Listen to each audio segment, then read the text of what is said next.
சில பெற்றோர்கள் வந்து என்ன நினச்சிட்றாங்கன்னா, தன்னுடைய பிள்ளையை பேரண்டிங் பண்ணும்போது என்ன நினச்சிட்றாங்கன்னா, என்னுடைய பிள்ளைய என்ன வேணாலும் பண்ணுறதுக்கு எனக்கு வந்து உரிமை இருக்கு இல்லையா, என்னுடைய பிள்ளையை திட்ட என்ன வேணாலும் பண்ண எனக்கு உரிமை இருக்கு இல்லையான்னு சொல்லி உரிமையை நினச்சி தன்னுடைய பிள்ளைய திட்டிடுறாங்க, அடிச்சிடறாங்க.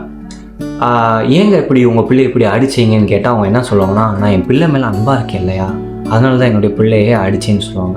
சிலர் சொல்லுவதெல்லாம் நம்ம கேட்டிருப்போம். என்னென்னா, என்னுடைய அப்பா அம்மா என்னை அடித்தனால தான் நான் இப்போ நல்லா இருக்கேன்னு சொல்லுவாங்க. உண்மையிலே நல்லா இருக்கீங்களா என்று எனக்கு ஒரு கேள்வி. நல்லா இருக்கேன்னு சொல்கிறீங்களே, அது எந்த விஷயத்தில் டிஃபைன் பண்ணுறீங்க? அதாவது நல்லா இருக்கேன்னா என்ன? இப்போ ஒன்றும் இல்லை, நீங்கள் போய் கேட்டு பாருங்களேன்.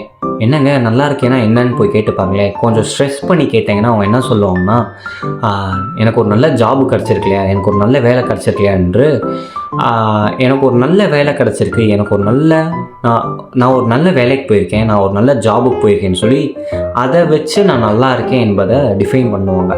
அதே இது அவங்க ஒய்ஃப்கிட்ட போய் கேட்டு பார்த்தீங்கன்னா, இவர் நல்லா இருக்காருன்னு சொல்லி அவங்க ஒய்ஃப் வந்து ஒரு தடவை கூட சொல்லியிருக்க மாட்டாங்க. உங்கள் அப்பா அம்மா உங்களை அடித்து வளர்த்தனால தான் எனக்கு ஒரு நல்ல ஹஸ்பண்டு கிடச்சிருக்காருன்னு சொல்லி எந்த ஒய்ஃபும் சொல்லி நம்ம பார்த்துருக்க மாட்டோம்.